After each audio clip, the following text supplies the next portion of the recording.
Welcome back to What Arty Noobs for General Disturbance. This is the Conqueror Gun Carriage. It's the Tier 10 British SPG. This one's located on the north spawn of Malinovka encounter, and it's under the command of talon1958. Now this is the, well, it's the biggest gun other than the T92 HMC. 234mm is the caliber. It's actually based on a Conqueror tank, which means it's got the heaviest frontal armour on the front of the vehicle, but it does have some weak spots, and we'll point those out to you later on. Also has a fairly long reload time, 44.1 seconds by the book, but Talon's got it down to 34.66 already. And he's loading nothing but HE with stun. Okay, he's already starting to aim. Now, it used to have a fairly short range as well, but it's actually improved now. Lining up ahead of the path of the EBR. Wasn't enough lead on that one, but it was a good try. One of the good things about this one is the splash radius of the shell. It's 11.6 meters. Sorry, that's the splash radius, so it's double that for the diameter. And you can imagine that's quite a big radius, which means that any light tank or EBR that gets close to it, any wheelie vehicle, has a fairly good chance of actually being disabled or at least stunned. And if they're slowed down, there's a very good chance that your teammates might be able to put them out of their misery. Yes, if they chose a wheeled vehicle, then they certainly are suffering. Okay, well, these guys reluctant to move closer at the moment because our guys are up at the windmill. Rounds out, blind shot. Now that's more than likely close to the enemy, but he'll have to keep moving because he did take that shot from within a clearing.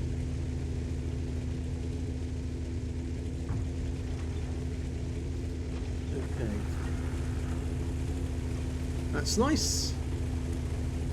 When you've got a long reload, it's perfectly possible to actually take the time to find a new spot to fire from.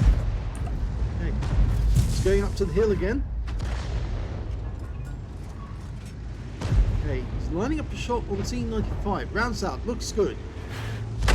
Yep, that was good. He stunned 2 tanks and he did a fair amount of damage to the T95.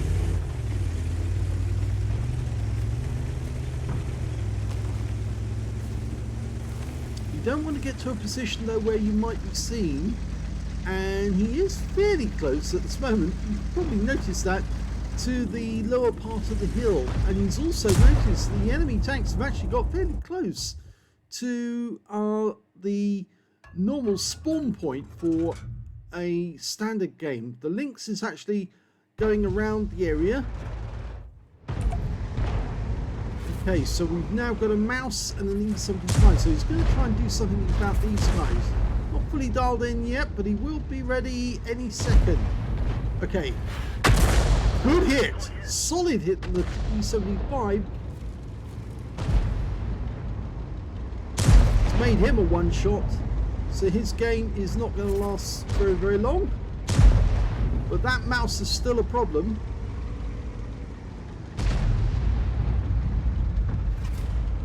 Yeah, I think the mouse has now realised that it's too late, and the E75 will be next. In fact, Talon might get the chance to take him out of the game. That's out. Yep, got him. So he's got his first kill in the Conqueror Gun Carriage, or orbital laser cannon as some people call it.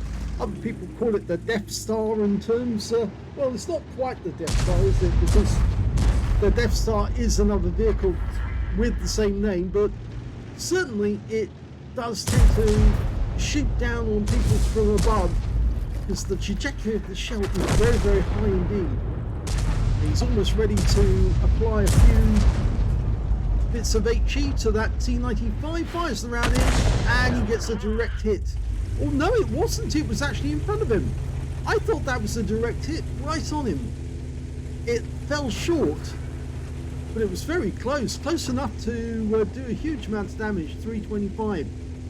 And although there was a Char Mini 75 behind us a while back, he's now gone because the Lynx has scouted through that area and not found him. So it must mean that the enemy has actually found a new position. And we're dialing in, almost ready to go. T95, round out. Hits the windmill. As one of the things about this one is you do have to let it dial in a little bit longer than usual.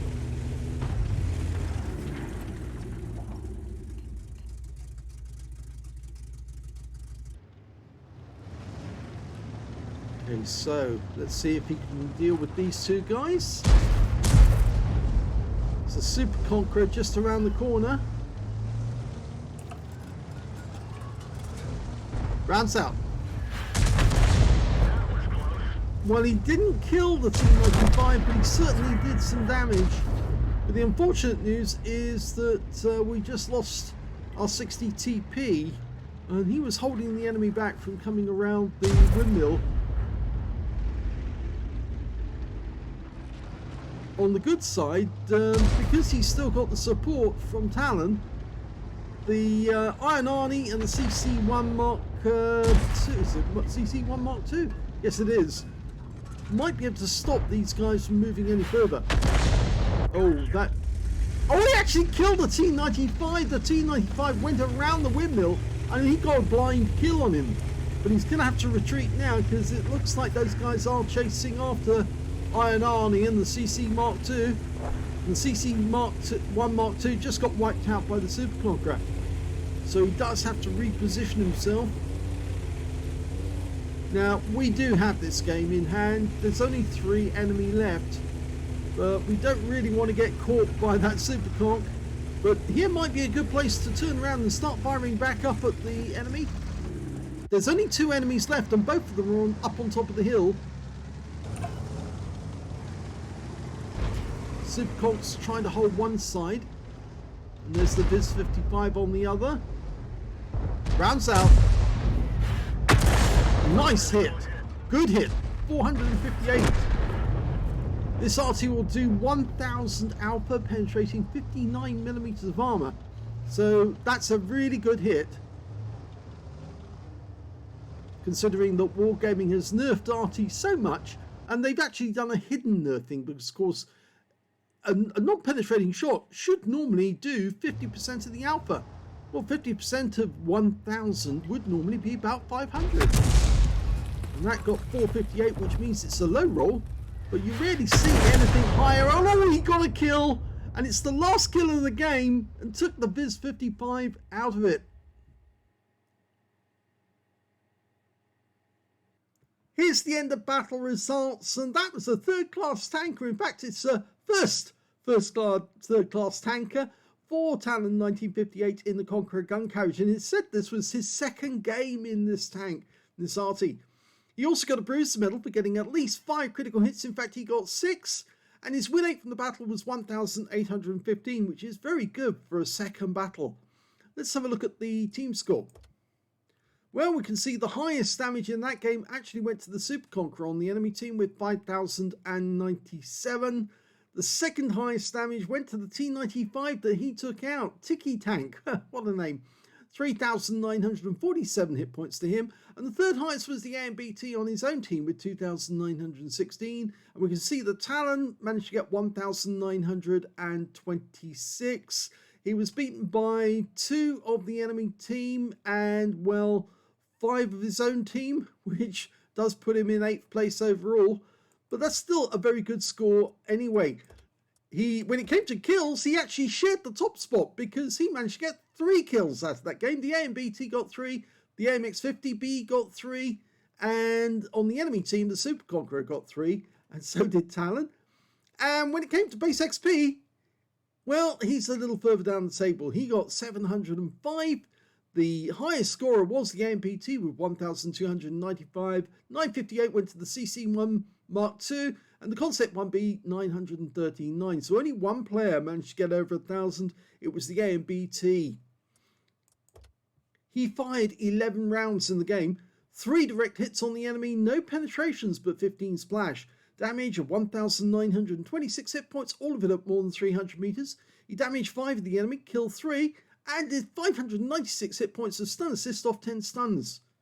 You earned 36,566 credits from the game, 16,455 credits from holiday ops, 53,021 credits altogether, and after ammunition resupply took away 26,071 credits. Yes, these shells are fairly expensive. He received 25 bonds for mission completion and 5 for this being tier 10, so 30 in total. 1,057 XP, 4,232 for mission for holiday ops, and 5,289 altogether. So a decent battle for your second one in the Conqueror Gun Carriage. It's one of those arties which after a while I think you're going to get used to, and I think you may very well enjoy. Let's have a quick look at the armor profile for this thing. As you can see, I did say it does have the very best frontal armor for any SPG, and just look at that. Impacted armor is 130 millimeters, but the actual effective armor from the front is over 200. The lower plate is 76.2 impacted armor, but it's actually 125 due to the angling. But the actual sides of the front area of the Arty are much less stronger, sorry. 50.8 millimeters, you can see here, and effectively because it's straight armor, that's all you're going to get, and it's the same around the sides, 50.8, and around the back as well. So the only effective armor is really the very front of the vehicle. There is some side skirts on the side, but really they do only protect you from the damage that might be done by high explosive shells from Arty firing nearby. And of course the gun itself technically is stronger than the actual size of the body, but it's this frontal armor which is the strong bit. This Arty never actually existed. Conqueror Gun Carriage is a figment of wargaming's imagination.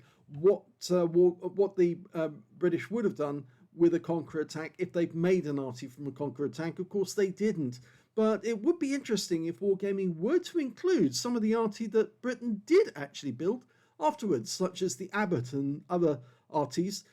Some of the Artys which are super accurate and able to do a lot of damage to the enemy. Let's have a look at the modules. Okay, you can see the engine's up front. We've got the transmission right at the front with the driver on the left-hand side, engine behind him, 2 fuel tanks either side. We've got 2 gunners, at least I think that's 2 gunners, yes. Beside the right-hand side of the body, 2 loaders at the back, and you can see the tank commander is on the left-hand side with 2 massive ammo racks. So this is one of those Artys which you can make go bang. And that's it. That's where all the modules are. So thanks very much to Talon for sending in the replay. If you enjoyed this replay, please give it a like. Do subscribe to our channel. Leave a little comment down below because it feeds the algorithm. And thank you for watching.